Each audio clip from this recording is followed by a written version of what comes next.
Si la segunda vuelta se da entre Iván Cepeda y Paloma Valencia, lo que estima Atlas Intel hasta la fecha es que gana Paloma Valencia con un 46%.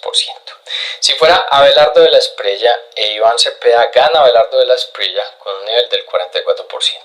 Y si fuera Iván Cepeda y Sergio Fajardo, se presenta un empate técnico.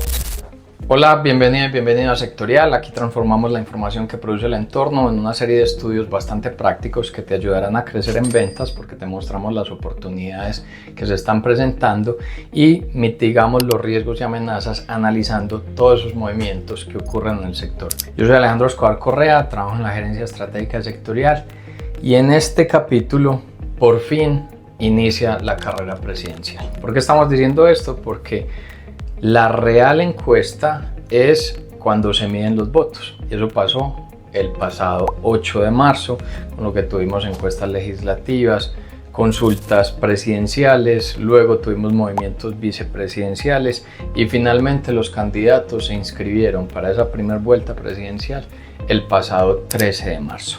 Entonces, les queremos compartir que estamos viendo desde Sectorial cómo va a estar pintando este panorama político presidencial en este real inicio de la carrera. Primero, echamos un poquito cabeza a junio del 2025.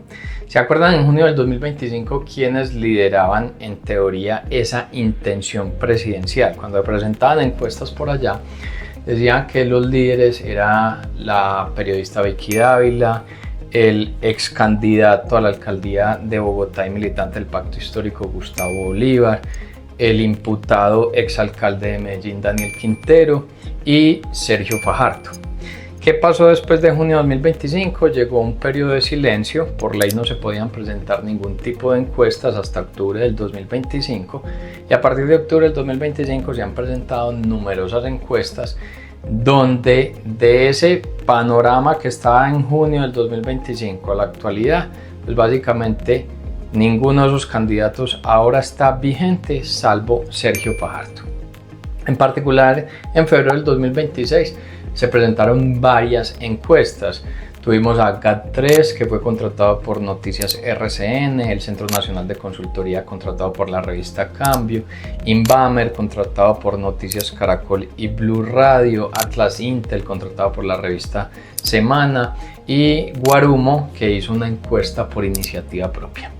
¿Qué mostraron esa encuesta en febrero? Que el líder de cara a una primera vuelta era Iván Cepeda, en eso coincidieron todas las encuestas con niveles entre el 32 y el 35% de lo que sería la intención de voto, pero a partir del segundo puesto las cosas empezaban a ponerse raras en las encuestas. ¿Por qué? Si bien todas coincidían en que el segundo era Abelardo de la Espriella, los rangos bastante amplios, rangos de entre un 17 hasta un 35% en intención de voto.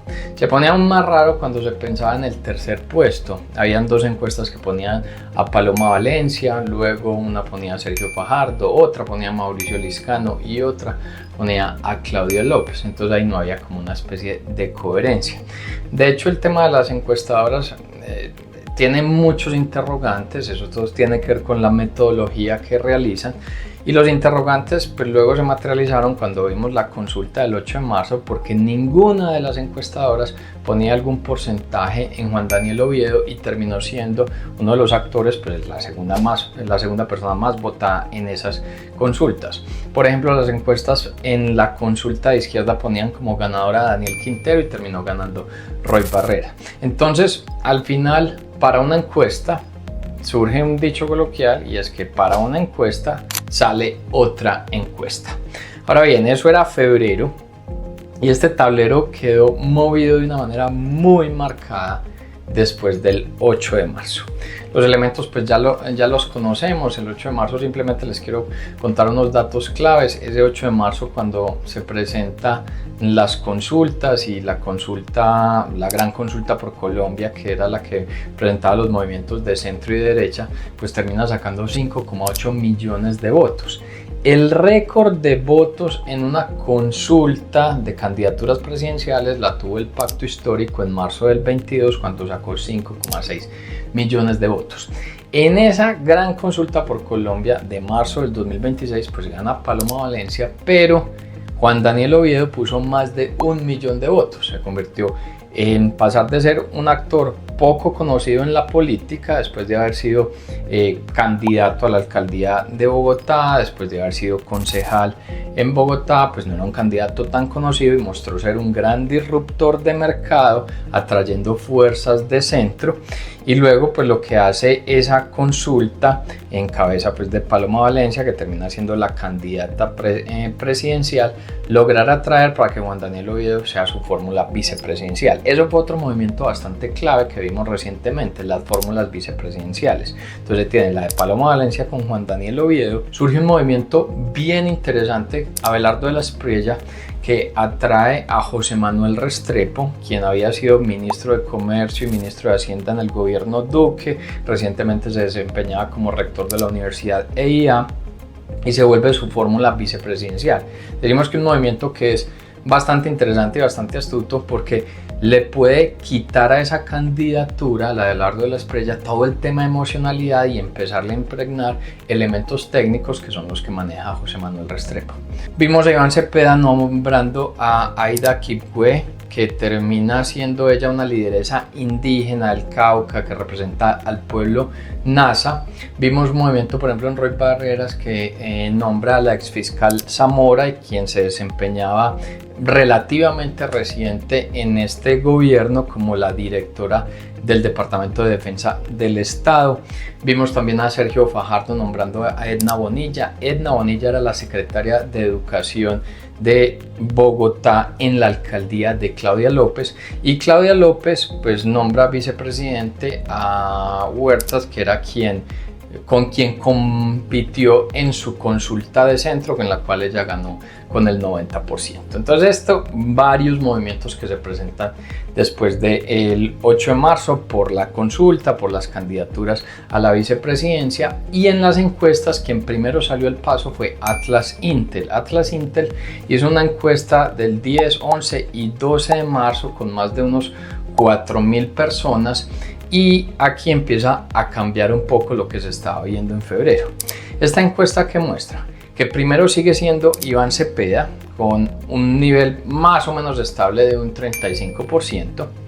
Luego, si bien se mantiene el segundo, Abelardo de la Espriella baja en el nivel de votos. Abelardo, que venía teniendo como un nivel del 35% según en esta encuesta, ya aparece segundo, mantiene el segundo puesto pero con un 27%. Tercera ya aparece Paloma Valencia. Paloma Valencia está de cuarta, que tenía más o menos un 4%, ya está de tercero con un nivel del 17%. Miren el salto que genera producto de los efectos de la consulta y las decisiones en materia de vicepresidencia. Y en el cuarto puesto está Sergio Fajardo. Sergio Fajardo está de tercero en esta encuesta de Atlas Intel con un 7%, ahora aparece de cuarto con un 7,5%. De ahí en adelante todos aparecen con un nivel de porcentaje de intención de votos inferior al 2%. Esto entonces es el movimiento que muestra Atlas Intel en ese cambio de febrero, luego en marzo, por los movimientos de vicepresidencia y los movimientos que ocurrieron en la consulta presidencial. Luego Atlas Intel hace un análisis, bueno, ¿qué puede pasar en una segunda vuelta? Si la segunda vuelta se da entre Iván Cepeda y Paloma Valencia, lo que estima Atlas Intel hasta la fecha es que gana Paloma Valencia con un 46%. Si fuera Abelardo de la Espriella e Iván Cepeda, gana Abelardo de la Espriella con un nivel del 44%. Y si fuera Iván Cepeda y Sergio Fajardo, se presenta un empate técnico en ese movimiento o en lo que se da de las expectativas hacia la segunda vuelta. Nosotros ¿qué vemos? Que esto que se está estimando, la verdad, va a cambiar, ¿sí? ¿Y por qué va a cambiar? Porque de nuevo apenas está iniciando la real carrera presidencial. Miren lo que va a continuar. Va a continuar los debates presidenciales. Y los debates presidenciales impulsan una candidatura o tumban una candidatura. Y eso apenas lo vamos a estar presenciando. No hemos visto el movimiento fuerte que va a tener Roy Barreras, una persona que ha sido un político de tradición, que termina ganando esa consulta de izquierda, que ya tenía a favor de su candidatura el sindicato de Ecopetrol. También Sergio Fajardo, que uno ve a Sergio Fajardo como si estuviera un poquito callado en medio de todos estos movimientos, pero detrás está Gutiérrez Rubí, que es el asesor catalán. Ese asesor catalán puso de presidente a Gustavo Petro en la segunda vuelta del 2022, puso de presidente a Claudia Sheinbaum en México. Entonces ahí van a haber muchos movimientos, junto con las personas que rodean a Sergio Fajardo, que en lo que nosotros vemos hay unas personas de un muy buen conocimiento técnico. Entonces apenas la carrera presidencial está comenzando. ¿Qué sí va a ser fijo? Que quien quede presidente pues ya tiene un Congreso de la República. En ese Congreso de la República, si uno mirara Senado, donde hay 103 curules, si por ejemplo el presidente fuera Iván Cepeda, pues va a contar con la favorabilidad en el Senado, por ejemplo, del Pacto Histórico, que es el frente que lidera Roy Barreras, y lo que es Maíz, AICO, y si uno suma eso, ahí hay unas 29 curules. Si el presidente fuera Abelardo de la Espriella, la presidenta fuera Paloma Valencia, pues va a contar con la favorabilidad de movimientos como el Centro Democrático, Cambio Radical, Salvación Nacional. Si uno suma ahí hay unas 27 curules. Si fuera Sergio Fajardo el presidente, pues contaría con la favorabilidad de lo que era antes la Alianza Verde, ahora denominada Alianza por Colombia, y lo que es ahora Colombia. Esos dos movimientos terminaron teniendo algo así como unas 16 curules. Entonces al final nadie tiene ni mayorías simples ni mayorías absolutas.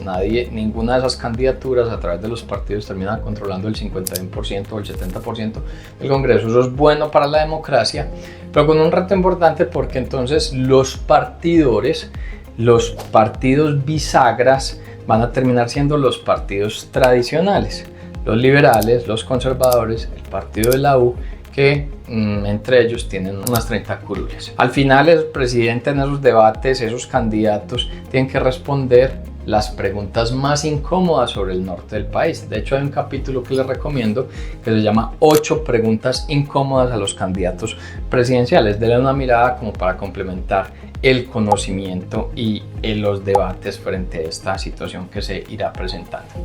Yo les doy las gracias por haberme acompañado en este capítulo. Si a ustedes les interesan todos los movimientos que luego van a afectar a las empresas, a las organizaciones, según los sectores que participan, pues una de las variables claves es el tema de política. Vamos a seguir hablando mucho de esto y luego lo vamos a aterrizar por sectores, qué es lo que piensan los candidatos de cada uno de los sectores económicos. Por el momento los invito a que se mantengan conectados con nuestras redes sociales. Ahí compartimos contenido exclusivo, y que visiten www.sectorial.co, donde van a encontrar la información acotada al sector de su interés.